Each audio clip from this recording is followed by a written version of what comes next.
উম্মতের দল। দ্বিতীয় নম্বর সবক আল্লাহ তাআলা জানায় দেন, ইয়া আইয়ুহাল্লাযীনা আমানু কুতিবা আলাইকুমুস সিয়ামু কামা কুতিবা আলাল্লাযীনা মিন ক্বাবলিকুম লাআল্লাকুম তাত্তাকুন।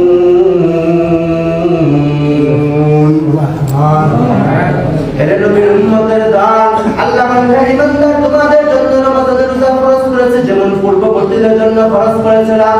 এই রমজানের মাধ্যমে তোমরা তাকওয়া অবলম্বন করার সওয়াব অর্জন করো। কি অবলম্বন করা? এরে বান্দা, দিনের বেলায় ঘরের মধ্যে একা কেউ নাই, ফ্রিজের মধ্যে ঠান্ডা পানি, বান্দার পিপাসাও লাগে, তৃষ্ণাও লেগেছে, পেটের মধ্যে বড় ক্ষুধা, ঘরের মধ্যে কেউ নাই, এরপরে বান্দা পানি পান করে কি করে না? কেন করে না? বলে আল্লাহর ভয়। এটা দুনিয়ার মানুষ, এখান থেকে তুমি সবক নাও। আল্লাহ তাআলা দুনিয়ার কেউ দেখে না, আল্লাহ দেখে। এজন্য বান্দার পিপাসা লাগা সত্ত্বেও পানি পান করে না। ইফতারের সময় সামনে হাজার রকমের খাবারের আইটেম, শরবতের অভাব নাই, পানির অভাব নাই, দামি দামি খাবারের অভাব নাই। খাবারগুলো সব হালাল, কিনা বলেন? মানুষ চেষ্টা করে যদি হারাম টাকা উপার্জন করে, তাও চেষ্টা করে যেখান থেকে হালাল সোর্স আছে ওই টাকা দিয়ে ইফতারি করা, ঠিক না বলেন? সামনে খাবারও হালাল, অনেক রকমের খাবারের ব্যবস্থাও আছে, পেটের মধ্যেও ক্ষুধা, পানির পিপাসাও বড় লাগেছে। বান্দাকে বলে, বান্দা খান না কেন? মাত্র সময় 2 মিনিট। এরপর বান্দা খায় না কেন? বলে আল্লাহর বিধানে নাই।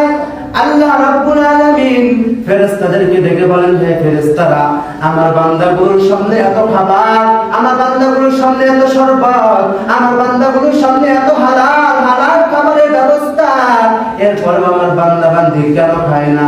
ফেরেশতারা ডেকে বলে, রব্বুল আলামিন কেন খায় না? কারণ আপনার বিধানে এখন হালাল না। যদিও খাবারটা হালাল, কিন্তু আপনার বিধানে এখন খাওয়া বান্দার জন্য হালাল না, এজন্য বান্দা খায় না। এর নবীর উম্মতের দল, এখান থেকে সবক অর্জন করেন। আমার সামনে খাবার আছে, আমার সামনে বড় খাবারের আয়োজন, আমার তৃষ্ণাও লেগেছে, পেটের মধ্যেও বড় ক্ষুধা, সকাল থেকে সন্ধ্যা পর্যন্ত না খেয়েছিলাম, মাত্র 2 মিনিট সময় বাকি আছে, এরপরেও হালাল খাবারও আমরা খাই না। কারণটা কি? এর একমাত্র জবাব, আল্লাহর বিধানে খাবারটা হালাল না, এজন্য খাই না। এ দুনিয়ার মুসলমান, এখান থেকে বাকি 11 মাস সবক নিয়ে নাও, যে যখন বাকি 11 মাস আমার সামনে খাবার আসবে, আমি তখন যাচাই করব খাবারটা আল্লাহর বিধানে হালাল না হারাম। বুঝতে পারছেন? আমার সামনে সুদের বান্তি লাগবে না, না, আল্লাহর বিধানে হারাম, এই খাবার খাওয়া যাবে না। আমার সামনে ঘুষের বান্তি লাগবে, আল্লাহর বিধানে হারাম, এজন্য বান্দা খেতে পারবে না। এর নবীর উম্মতের দল, এই রমজান থেকে তাকওয়া অবলম্বন করার সবক প্রত্যেকটা ঈমানদারকে নেওয়ার জন্য আহ্বান আমার আল্লাহ করে। আমরা তাকওয়া অবলম্বন করব তো ইনশাআল্লাহ। আর কেদার খাউফে হকদার দিল মুদাম, জান্নাতুল মাওয়া বেহাদ উরা মাকাম, জুজবা হকচি জে মাফাজ ইনসুজাম, ফসলে উআ মুস্তাদরজুম লাজাহা।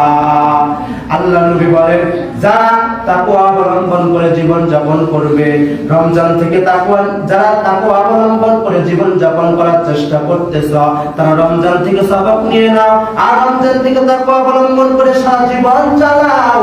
যদি তাকওয়া অবলম্বন করে জীবন যাপন করতে পারো হে গোলাম, আল্লাহ নবী বলেন তাদের ঠিকানা মৃত্যুর পরে হবে জান্নাত। এজন্য রমজান থেকে এই মাস থেকে ইনশাআল্লাহ আমরা তাকওয়া অবলম্বন করা শিখব তো ইনশাআল্লাহ। আল্লাহর ভয় নিব তো ইনশাআল্লাহ। যত আরাম আয়েশ আমার সামনে আসুক, আল্লাহর বিধানে হারাম আমি কখনোই করব না ইনশাআল্লাহ। রাজি আছেন তো ইনশাআল্লাহ? আল্লাহ রাব্বুল আলামিন আমাদের সবাইকে বুঝার তৌফিক দান করুন। সকলে বলেন আমিন। ওয়া আখির দাওয়ানা আলহামদুলিল্লাহি রাব্বিল আলামিন।